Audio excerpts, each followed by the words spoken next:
Welcome to my channel logical study. First GNMच्या question पेपरसाठी मला नक्की फॉलो, सबस्क्राईब करा, कमेंट करा. उत्तरं पाहिजे असेल कमेंट करा. आज आपण बघू नर्सिंग फाउंडेशन म्हणजे फंडामेंटल ऑफ नर्सिंगचा 2025चा झालेला पेपर आहे. यामध्ये कोणकोणते क्वेश्चन आले होते रिकाम्या जागेमध्ये बघू शकता तुम्ही.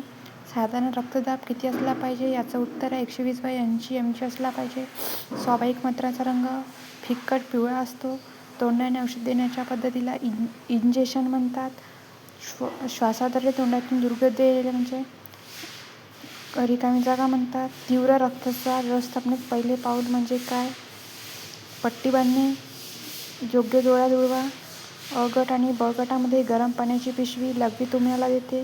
ग्रॅपिट्स मीठविरहित आहार उच्च रक्तदाबाच्या रुग्णांना देतो. ॲनाल्जेसिक्स दुखणे कमी करणे. सीड्स बाथ मूळव्याधाला देतो.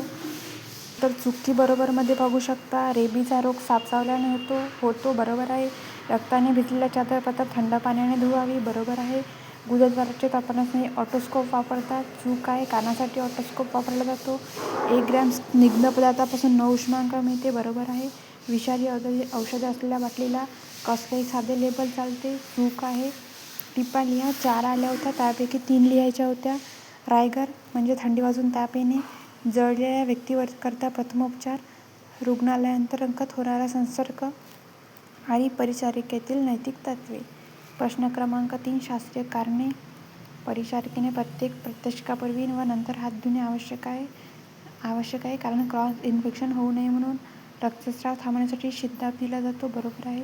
रुग्णाच्या तोंडाची काळजी घेताना ग्लिसरीन बोरॅक्स वापरतात.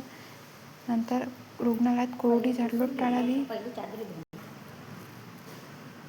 प्राणवायूच्या दरम्यान नोंदवा. व्याख्या आल्या होत्या 5 त्यापैकी 4 लिहा. व्याख्या बघू शकता कोणकोणत्या आल्या तर.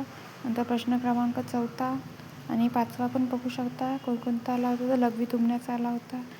4 शय्यावरणबद्दल आला होता आणि 5 औषधावर आला होता.